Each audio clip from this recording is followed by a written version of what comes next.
Hello, and welcome back to Drippy Drez's podcast.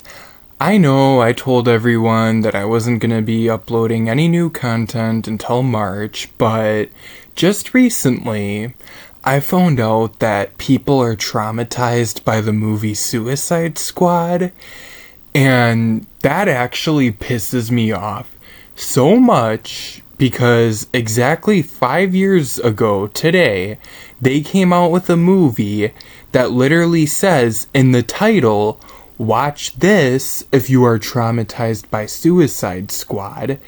So to not watch it is actually a very selfish decision, and I'm not sorry for saying that because so many people are probably like, oh, well, there's people who would freak out or get pissed off by the title, and, therefore I decided to not deal with my own negative emotions. It's like, first of all, what kind of people would get pissed off by that kind of title, and are those people traumatized by Suicide Squad?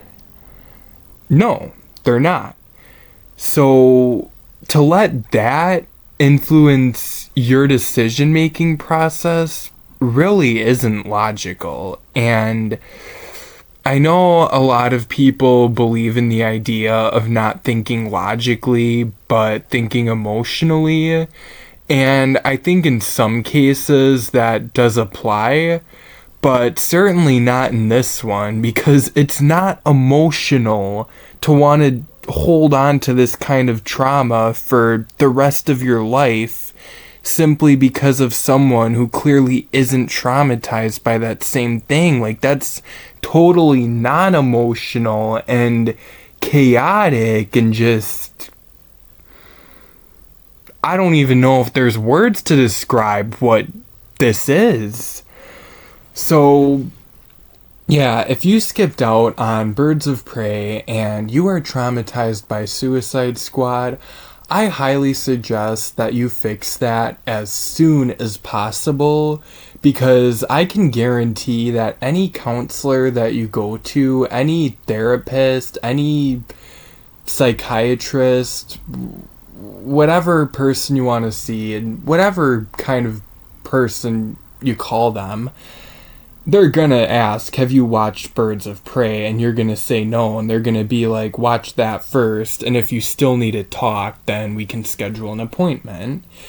And Birds of Prey is, I'm not even gonna say the rest of the title, because I think those of you who are listening to this and are being affected by it are thinking of that title in your head right now, and you're realizing that it was a stupid decision to not watch that movie, because if you're not, then I'm sorry, I can't help you, bud, and feel free to close the tab right now. Anyways, for those of you who are staying, if you are traumatized by Suicide Squad, I would highly recommend this movie.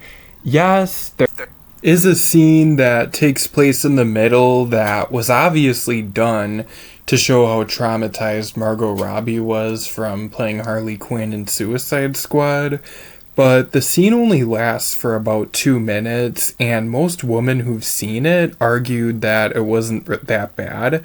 Plus, the scene can easily be forwarded as it doesn't really lead to anything major. For those of you who are listening to this that have no idea what I'm talking about, feel free to check out the link in the description below. So, yeah, in conclusion, if you are traumatized by Suicide Squad and you want to stay traumatized forever and you don't want to move forward and live a happy life, then don't watch Birds of Prey. Avoid it at all costs. If you are traumatized by Suicide Squad, but you would like to get over it, then please watch Birds of Prey as soon as possible. And please, if you know anybody that is traumatized by Suicide Squad, then tell them to watch Birds of Prey as soon as possible, because come on, guys, it's been 5 years already, 9 years since Suicide Squad came out, and 5 years since people have had no valid excuse to not get over it. So, thank you all so much for listening. Feel free to hit that like and subscribe button if you haven't already. Feel free to leave a comment in the comment section below. And feel free to share this audio with anybody who needs to see it, even if that means telling them that they don't have to listen to any other audio in my podcast.